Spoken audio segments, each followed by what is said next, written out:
bugaragara mu buryo bwa nyabwo buri direct butari kiri indirect abantu bakatakana bakataka imiryango bakatakana muri rusange turaza kugera mu gihe USA nabo byabayeho aho bahanzi bica nabo ubwabo murabizi babanye mu rugo abantu bamwe bakaza bakarira kuri YouTube bakarira ngo umugabo ngo yagize gute nta kintu gishoboye bla bla bla byagenze gutya na gutya abo bantu bose muraza mukavuga ngo bari abantu bari depressed bari abantu bari bababaye noneho ahantu baje kuri social media niho baje gukirira gahinda bafite mu rugo rwabo utuma twishima ushinzwe urubyiruko mu ishyaka akaba ari na minisitiri w'urubyiruko please n'abandi bagiye batandukanye bafite imibereho y'abantu batangire bige uburyo bwo guhuza aba bantu hari ikintu cyari cyo guha imbaraga zo gufata ngo abantu ngo babakanyage ahubwo baba bajyanama babe kubabwira ngo ino ni imirongo ngenderwaho nimuyirengaho birahinduka ibwirizwa igihano kibwirizwa atari igihano kiri penal kandi igihano kibwirizwa burya gishobora kuba ari cyo gihe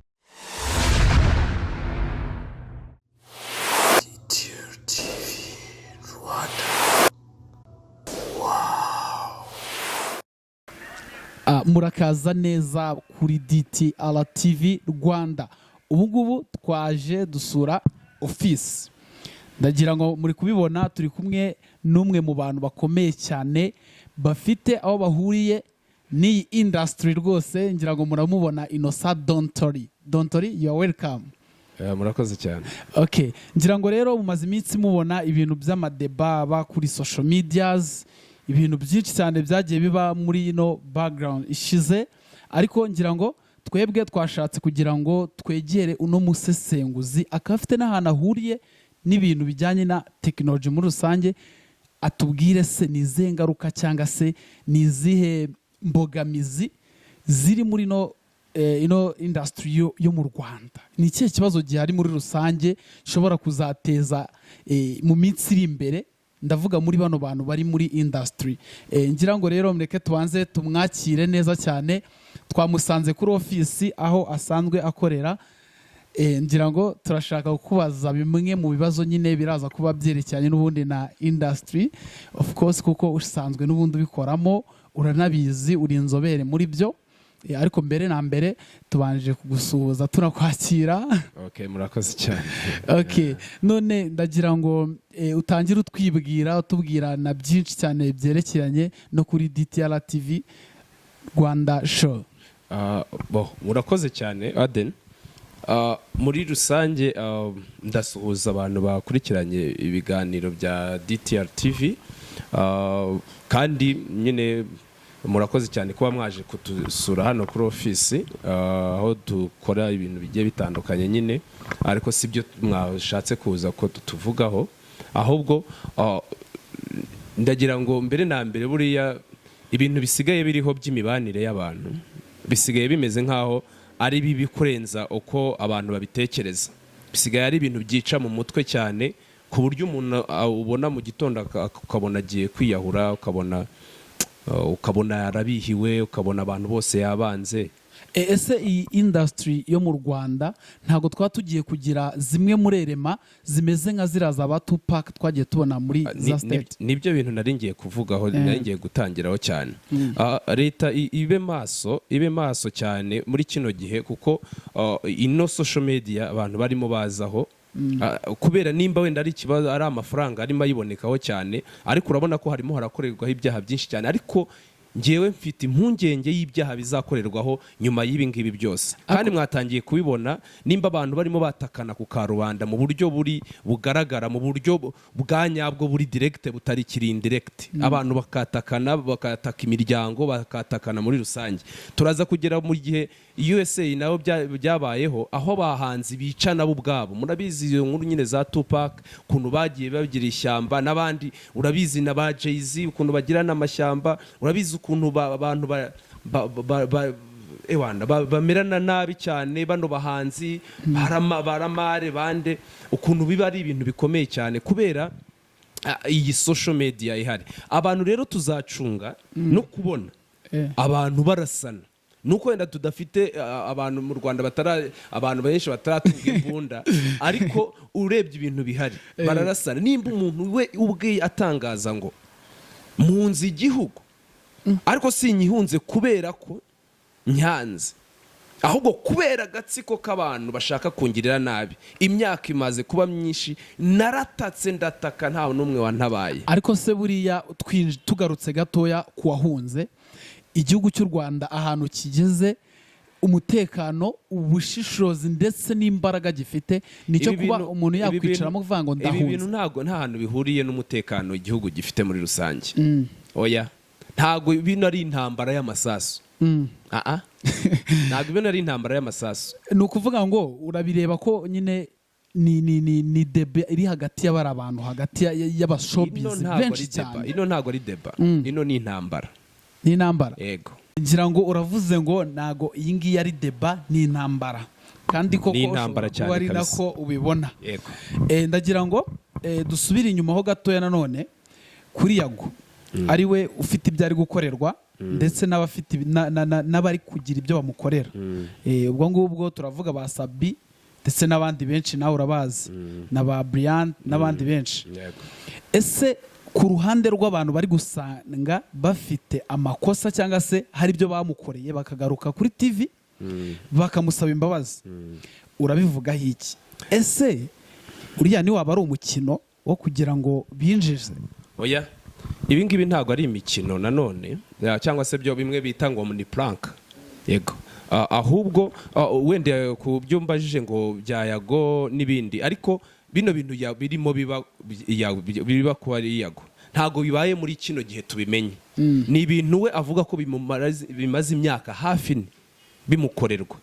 Yego, ni ibintu byari byaratangiye gututumba kubanzi neza, bazi ko ibi bintu nigeze kubivugaho, nubwo ntigeze mbivuga kuri social media cyane, ariko nagendaga mbirwanya. Hari aba YouTubers benshi bagiye bitwikira bagakora ibyaha muri rusange bibasira bagenzi babo. Ibyo bintu rero kuba byaragiye bibaho gutyo, naguha nk'urugero, bagiye bavuga abantu bamwe ukabona aho umuntu ngo yakoranaga na Sabe, uwo waruvuze, bakorana igihe gito bagahita bashwana akajya gushinga televiziyo yiwe, yamara kujyaho akavuga uburyo Sabe arimo asenya ingo, arimo agira gute. Ibyo yenda turaza kubigarukaho muri rusange, ariko icyo gihe byarabaye baranatakwa na Sabe, bashaka ko agira ikintu abivugaho ariko ntiyabivuga. Ariko wenda we turaza kumugaruka mu buryo bw'umwihariko wenda n'ahandi. Reka nivugire kuri Yago rero. Bino bintu Yago byagiye bimukorerwa ni icarubozo, koko yabaye umwana murizi ko kudakura urutozi. Ego, bikagaragara ko ari umunyamatiku, ariko Yago yagiye akorerwa anti campaign. Yago akora showbiz neza cyane, yatangiye kuri za TV10 ameze neza cyane, yaza akora mu buryo bugaragara. Yagiye azamura abo bose bagenda gumbwira ba Brian, turabizi twari tukiri batoya ariko dukurikirana. Yagiye azamura abo bose bagenda bamuvuga cyane, ba Skyto bagenda bamuvuga, abo bose yabagiye abaha platform, yagiye platform abantu bakomeye muri rusange, ariko abo bose nibo bagenda bamuvuga. Ese ni ukubera iki Yago? Impamvu y'ibyo ngibyo ahubwo niyo mpamvu tuza gushaka kumenya ngo kubera iki nyine bagendaga bavuga Yago. Hariho ikintu kimwe, bishoboka ko Yago yagiranye ikibazo n'umuntu umwe cyangwa se babiri muri showbiz, ariko abo bantu bakaba ari insina nini, cyangwa se twavuga ko ari ibishyitsi. Sinzi niba wumva igishyitsi mu ishyamba hahandi umuntu washinze imizi ufite amafaranga. Ubwo mbese ni yantare ino ni conflit d'intérêt yabayeho kuri Yago. Ni umuntu washatse kugira ngo akubite Yago hasi byange bikundi, bigatuma rero uko kumukubita hasi atanga amafaranga kugira ngo abo bantu bose bari begukiye Yago. Uri muranyumva? Eregas abo bantu bashaka gukorana na Yago bose ababroke. Abo ngabo rero nimba baborotse kuriya Yago, nawe nk'umuntu umenyereye showbiz, nawe ni umuntu, nawe yagize ibintu bimwe na bimwe agenda yitabaramo, ariko bigaragara ko imbaraga ze zashize. Abo ba DJ Brian bagiye bakorana bose bahise bahunga, baramuhunga bajya ku Isimbi TV. Yego, abo ba Rocky na ba Kadafi bose turabaza ari abantu ba fake hariya. baba kuri YAGO TV show abahereza uburyo platform, ariko ubu ngubu ntago bacana uwaka, nukuvuga ngo bose bimukiye ku isimbi. Urimo urabyumva? Ndabyumva. Ibyo bintu rero bifite inkomoko ikomeye cyane, ari nayo mpamvu YAGO avuga ngo ndahunze. Abo bantu baje batangira kuvuga ibintu by'abatinganyi no kurongorana n'ibintu by'ibishego bimeze gutyo ba jihadi, ko batangiye bazana na ba fofo densa, ibyo turabizi sibyo? Bagiye batangira kuri YAGO, turumvikana. Ariko kubera ukuntu social media yagiye izamo amafaranga, abantu bamwe bagatangira kwishyurwa kugira ngo bagire icyo bajya kuvuga, ibyo bintu byagiye bituma habaho amakimbirane agiye atandukanye. Aho hantu rero niho nakubwira ngo iki kintu cyatangiriyeho cya YAGO. YAGO atangira kubona ko atangiye kubura fame, atangiye kubura ibintu bigiye bitandukanye. Ibyo bintu kubibura rero nk'umuntu nawe byagaburiraga, ntago ari ikintu cyoroshye ku buryo wagira ngo nawe wicara urambye bawukubikiye imbehe. YAGO agiye mu muziki, twese turabizi, mu by'ukuri mwese murabizi. Ubu YAGO koko niwe muntu utazi kuririmba muri kino gihugu. Abahanzi benshi cyane barahari, benshi batazi no kwandika, benshi batazi no kugira gute, benshi bafashwe ukuboko, yego, batazi kuririmba pe. Barahari benshi cyane, wenda singiye kubavuga amazina ariko namwe murabazi. Muramushinja ngo aririmba nwigira, ngo agira gute. Barahari benshi bo no kunwigira bidakunda, ariko bagiye bafatwa ukuboko barashyigikirwa. None ahangaha ni abasitari benshi, ahangaha batangiye guhunga wenda iyo social media, batangiye gukora ibintu gake gakeya. Agahinda karica abantu bakajya kuri stage bakarira bro, mukavuga ngo uriya muntu ngo aririza, umuntu w'umugabo aririza. Ahubwo ibintu akoreye kuri stage, ibintu abonye ari ngombwa kurira. Monami, iyi social media ukuntu abantu bayijeho, n'ibitabo ibyuya biraba amaraso pe. Niyo mpamvu ngewe n'abaza abantu bafite mu nshingano kabisa babyiteho, boye kubifata munenembwe, boye kubifata nk'ibintu byoroheje, ariko nanone batabizanamo imbaraga zo gufata ngo abantu ngo babakanyage. Ahubwo baba bajyanama, babe kubabwira ngo ino ni imirongo ngenderwaho, nimuyirengaho birahinduka ibwirizwa. Igihano cy'ibwirizwa atari igihano kiri penali, kandi igihano cy'ibwirizwa burya gishobora kuba ari cyo gihano gikomera cyane cyangwa se kigora cyane kurenza igihano kiri penali. Niyo mpamvu rero nakubwira ngo YAGO kuba yaragezeho baramugikorera anti campaign, igihugu cyose gitangira kumenya ko YAGO ari umuntu utaririmba. Abantu baravuze YAGO ntago niyisubirire ku biganiro. YAGO baragiye bamukorera anti campaign, abantu bose ni umwana wo mu cyaro amenya ko YAGO nta kintu afite. Yego YAGO baragezeho bamwiba YouTube channel, ni igikoni cye bro, ni igikoni cye. Umuntu ugeza ku basubscribe 600 ntago aba ari umuntu woroheje, aba yarakoze. Yego nimba rero icyo kintu baragiye barayimwiba, arareze. Yego urwego rw'igihugu tunashimira cyane rurabikurikirana, arayisubizwa. Ariko abo bayitwaye niba abandi bari kumwe mu ruganda rw'umuziki, mu ruganda rwa social rwa media. Utajya ngo hari abandi, hari ni Inosa wavuye hano Kabeza kagenda agiye kuyimwiba. No, ni umuntu bazi, nebe abantu baziranye. Kuba The Ben agira gutya akajya kuririmba bakamutwara telefone ku muntu babana, utajya ngo ni ibintu biba byoroshye. Ari ibintu tutabona nyine biri inyuma y'amarido, ariko biba bigaragara ko ari ikibazo gikomeye cyane. Ukiri aho ngaho ku bintu biri inyuma y'amarido, ndagira ngo kuri YAGO afite ibintu byinshi koko yakavuze kandi byamubabaje. Ngira ngo nawe yahereye asorira video ya jihad, bitewe n'ibyo bari bagiranye byinshi cyane, nawe urabizi. Iriya ni traumatisme nyine afite, n'aka depression YAGO afite, kandi nawe arabyivugira ko ari traumatize nyine, yaratraumatijwe. Ni niyo mpamvu yahunze. None muragira ngo atangaze iki nyuma yo guhunga ku gatsiko? Muragira ngo atangaze iki? Nge nicyo kintu kirimo kisetsa hano nyine, abantu ndimo mbona bagenda babivuga ngo YAGO ngo arimo aritwara nabi, ngo arimo umuntu yavuye hano mu gihugu bwe avuga ko ari depressed. Agezeho yandika ibaruwa isezera igihugu, avuze ngo ahunze igihugu, aragiye. kandi ahunze agatsiko. Ese muragira ngo atangaze iki? Nagera aho ngaho yahungiye muragira ngo atangaze iki? Nicyo ndimo nshaka kubaza. Ikintu agomba gutangaza ni amabomba agomba gutera ba bandi bose bagiye bagirana koroshaje.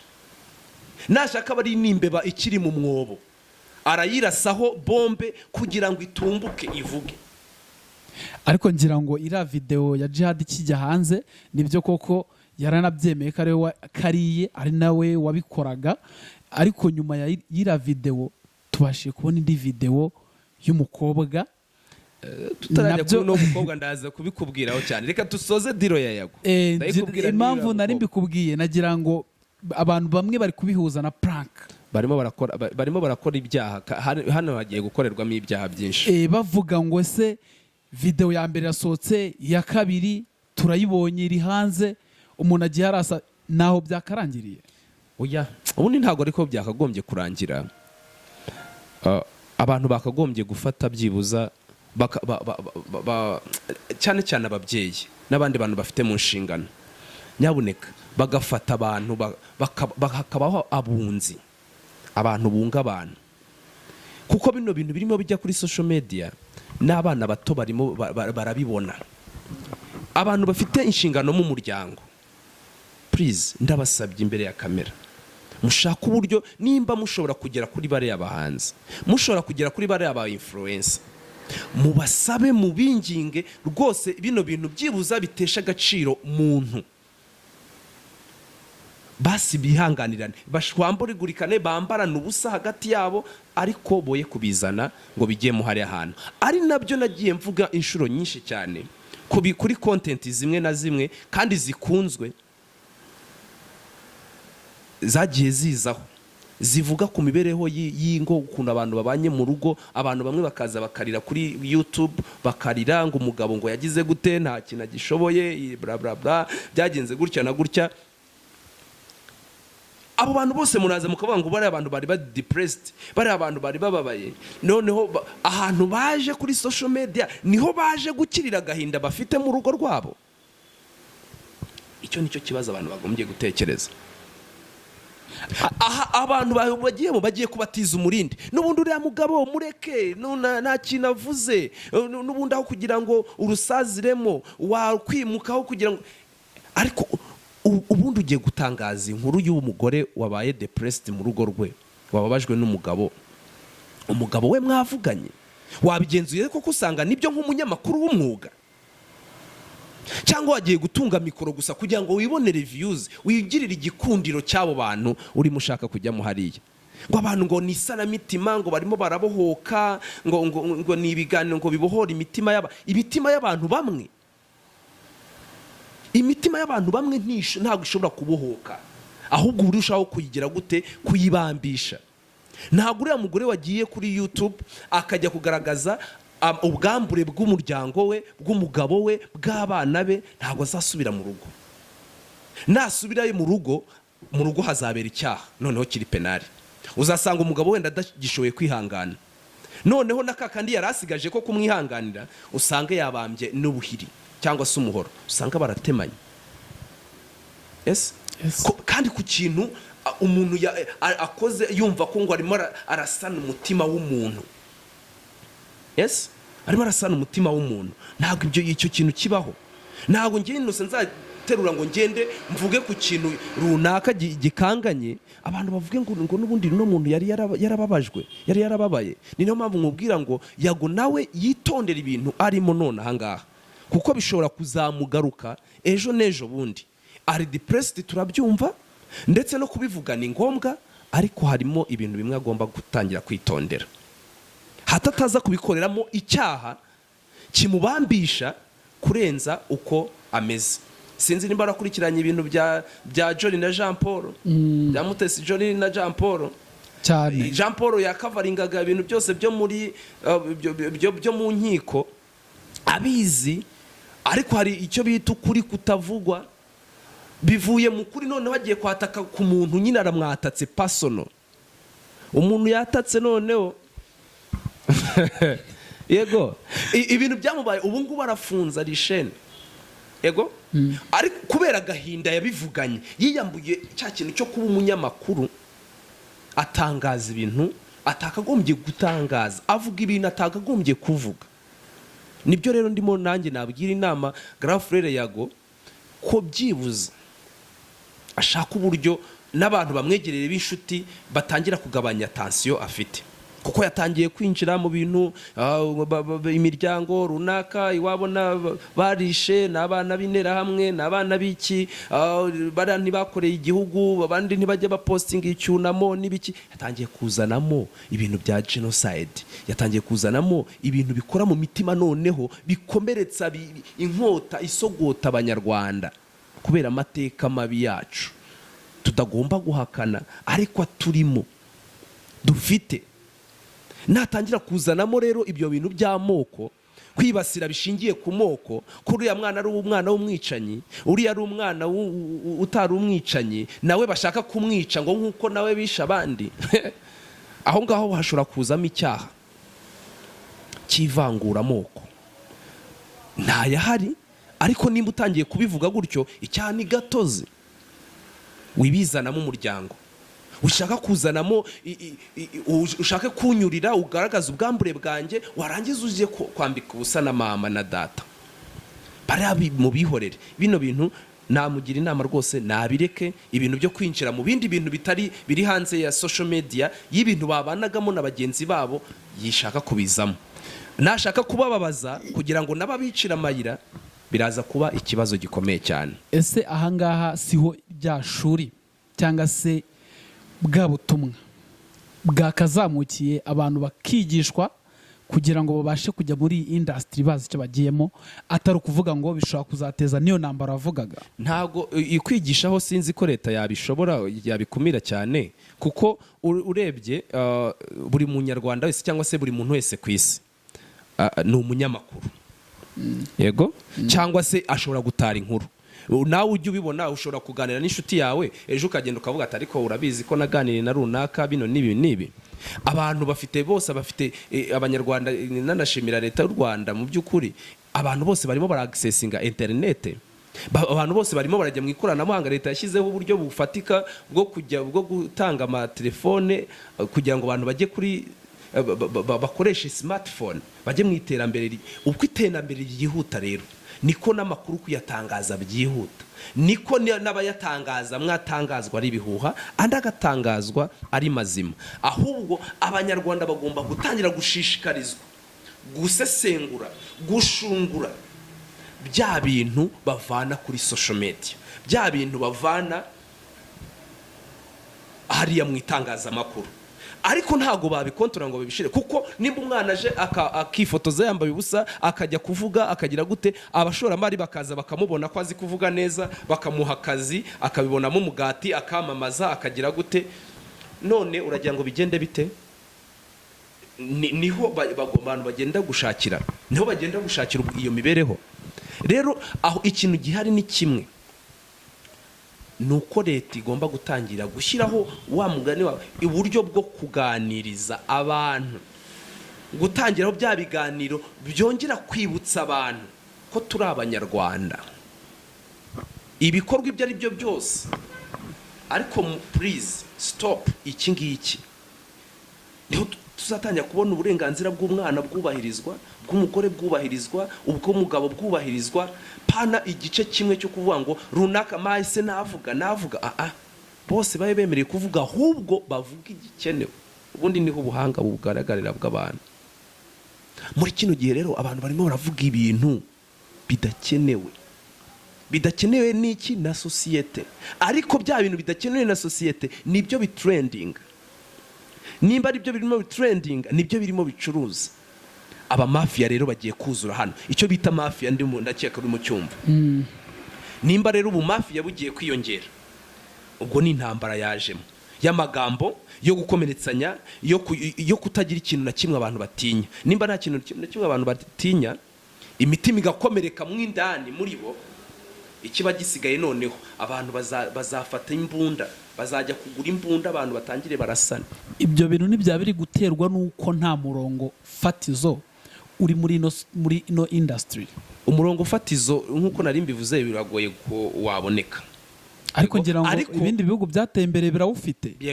Yego niyo mpamvu nyine hagomba kuzaho uburyo bwa nyabwo bwo gukontorora bano bantu. Nimba abantu batangiye kwigishwa, nk'ejo bundi nabonye ibintu byiza byabayeho kandi abantu bakwishimira. Wabonye ko aba social media influencers muri no campaign ishize batumiwe na His Excellency. Yego narabibonye. Nkeka ko nimba abantu baratangiye gutumirwa rero, kubera ko ndibyuka vuba ujya hariya nkakore nkavuga ibi nibi, ese koko burya n'abantu barebera umukuru w'igihugu cyangwa n'umukuru w'igihugu arandeba, arambona.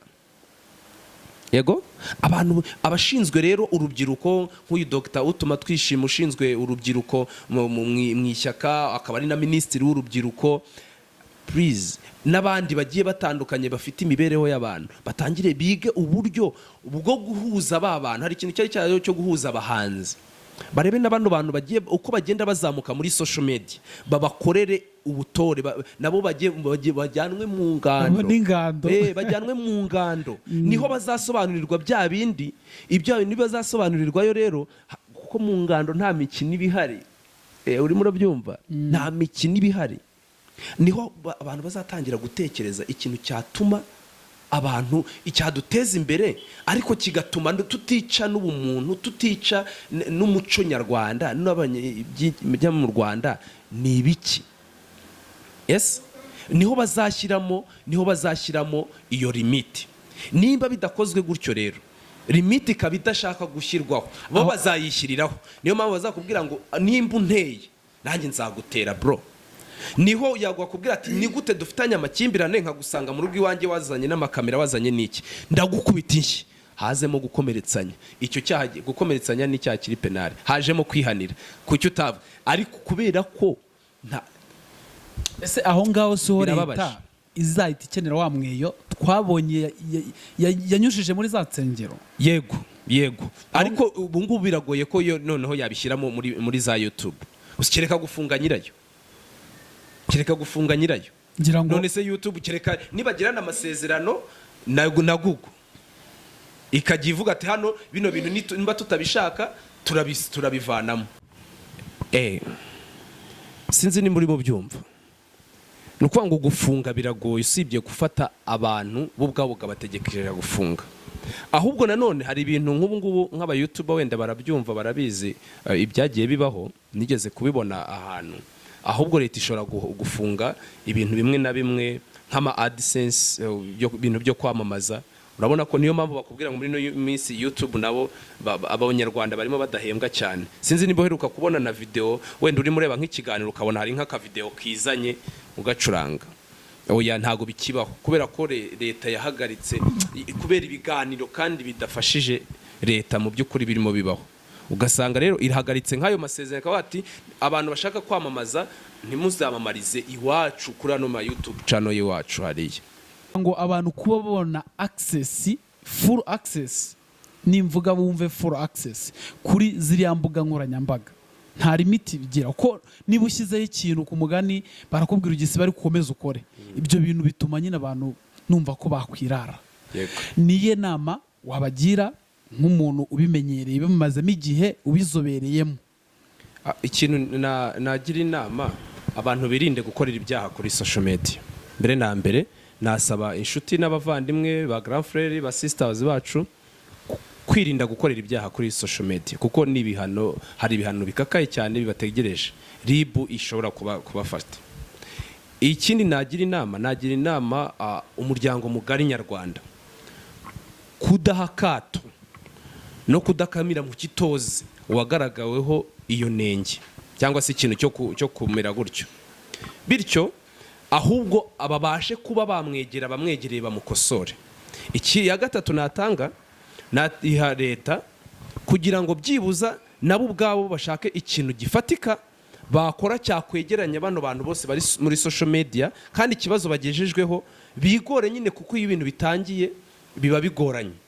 Bigomwe bashaka uburyo bwa nyabwo bufatika ba bantu babahuza, noneho himakazwe umuco w'ubwiyunge n'amahoro dusanzwe dufite mu Rwanda. Bagaragarizwe ko kuba abantu babona amafaranga ni byiza, birateza imbere igihugu, ariko nanone kubura abantu bishingiye kuri ayo mafaranga nabyo nibi bikurenza ibindi. yego bityo rero ribu yihangane n'abandi bafatanyije n'izindi nzego za leta bihangane bashake undi murongo ngenderwaho, undi murongo muzima watuma ba bantu bashobora kuba bakabana neza bagasangira buno busabusa buri hano ariko batitanye ibisabo. Urabwita ubusabusa ariko nta mafaranga afatika kuko buri kintu gituma arafatika ariko ntago ari menshi cyane yatuma ubuzima bw'umuntu bugenda cyane. Ngira ngo wenda ejo tuzagira byinshi twinjiramo mu kintu kijyanye na operation cyangwa operation ya yago, turebe step by step ibintu bimeze bite, tubwire abanyarwanda n'abakunzi ba hari ibintu byinshi cyane TV Rwanda. Hari ibintu byinshi cyane tugomba kubareberaho ko bari abantu bose ntago yago yapfuye kubavuga gutyo gusa, ntago byizanye. Tuzareba byagenze bite ubundi kugira ngo ibyo bintu bigende gutyo.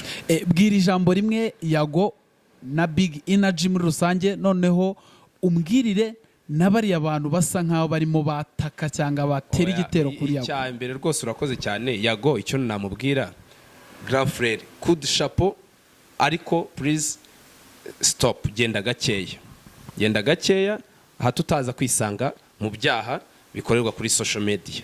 Nubwo wahunze igihugu ariko urabizi ko aho ngaho naho igihugu cyahagera naho kirahari yego.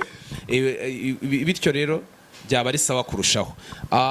BigEnegy namwe mureke guhutira ko ngo mwatake cyane bano bantu barimo bavugwa, mubatake cyane. Gufana nibyo birumvikana, ariko gufana nanone ukarengera, nanone ugahinduka nk'umuntu ukurikira abandi, nabyo ni ikibazo gikomeye cyane. Namwe mutaza gushiduka mukoreye ihohotera bari abantu, nabo ugasanga babe depressed, nabo bikamera nk'ibihari, tugahora dufite sequence y'ibyo bintu bibi birimo biba. Murakoze cyane. Kandi bamwe mu bantu bakurikiye noneho iriya bato, bo wababwira iki? Iriya bato bayikurikiranye bareba, ariko nabo ari ikintu boye kumera nka wa muntu uvuga ngo nta kintu yica nta n'icyo akiza. Buri muntu wese yumve ko kuri social media gusa, no mu buzima busanzwe buryo iyo ubonye abantu barimo barwana ukigira ntibindeba, nyamara uriya muntu apfuye uwari uri aho hafi, iperereza niriza rizavuga ko wari uhari, nawe uzararamo.